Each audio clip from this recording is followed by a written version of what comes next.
The truth about Bitcoin and alternative currencies. The US dollar has been the world's most popular currency for over half a century, but that's starting to change. Our central bank's been meddling with the value of the dollar, and people are looking to replace it with something better. One currency has been making news lately: Bitcoin, a new digital currency. Lots of things have been used as currency throughout history: gold and silver, wheat, seashells, tobacco, salt, paper, and numerous other things. Some currencies have stuck around, lots have died off. But why? What makes some currencies better than others? It's not any government decree, it's their properties. Certain properties are essential to a healthy currency, and if we keep score, the US dollar doesn't look so great, especially in comparison to historical favorites like gold and silver, or to Bitcoin. A sound currency stays valuable over time, has a limited supply, and is easily divisible and portable. If we want to compare currencies head-to-head, we need to understand the importance of these qualities. Imagine that a currency doesn't stay valuable over time. For example, let's say we use bananas as a currency. Well, bananas have a lifespan. They eventually rot.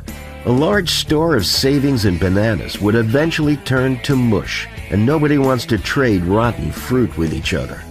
The US dollar doesn't rot, but thanks to the central bank, it's lost about 95% of its purchasing power in the last 100 years.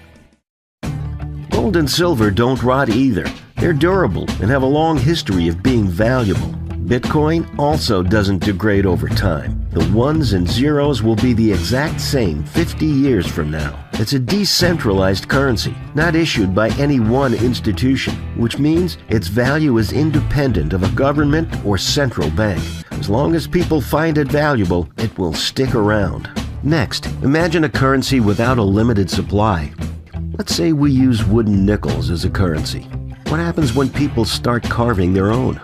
If people can easily create more currency for themselves, economic prices become meaningless. Since the 1970s, the US dollar has had anything but a limited supply. The central bank has created trillions of dollars out of thin air, devaluing everybody else's dollars in the process. In contrast, the supply of gold and silver has been relatively constant for the last few millennia. Bitcoin also has a stable supply. In fact, at any given time, we know almost exactly how many exist and at what rate they will be produced in the future. No more than 21 million Bitcoins will ever be created. It's written straight into the code.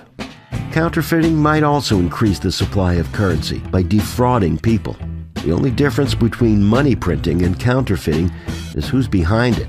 The result is the same. Fortunately, it's difficult for citizens to counterfeit US dollars, gold, or silver. But what about something digital like Bitcoin? It uses mathematical cryptography and a public ledger called the blockchain to make it impossible to counterfeit. Picture a currency which does not divide easily. What if cows were used as a currency? How would you pay for something like a loaf of bread? A cow is worth much more than one loaf of bread, and it would be very difficult to divide a cow into small enough units to make a fair trade. The dollar divides very easily, down to the penny. Gold and silver are a little bit more difficult to divide into small quantities. Bitcoins easily divide down to 100 millionth of a Bitcoin.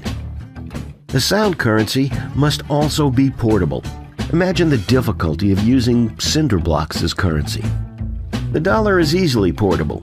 Gold and silver are less portable, though on a gold standard, people usually carry around paper, which is redeemable in the metals.